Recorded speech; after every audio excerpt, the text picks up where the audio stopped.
Formal lang nanumpa ang 870 bagong police recruits sa hanay ng Police Regional Office 3. Isinagawa ngayong araw, Disyembre 17, ang oath-taking ceremony sa Camp Olivas, San Fernando, Pampanga. Ang naturang seremonya ay pinangunahan ni Police Brigadier General Ponce Rogelio Piñones Jr., Regional Director ng Police Regional Office 3. Ngayong umaga, saksi tayo sa isang mahalagang yugto sa buhay ng ating mga bagong kasama sa hanay ng PNP.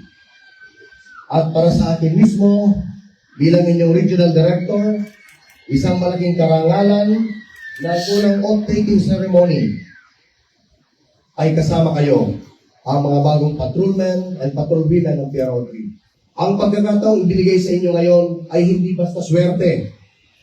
Ito ay bunga ng inyong pagpupursige at determinasyon. You will undergo a major transformation.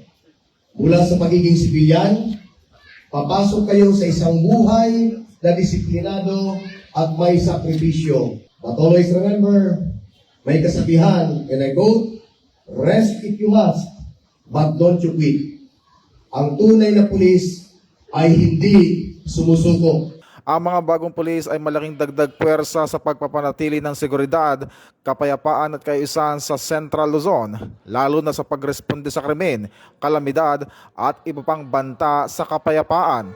Inaasahan ding mapapalakas ang police visibility at mabilis na pagtugon ng kapulisan sa mga komunidad bilang bahagi ng patuloy na kampanya ng PNP para sa isang ligtas at payapang pamayanan.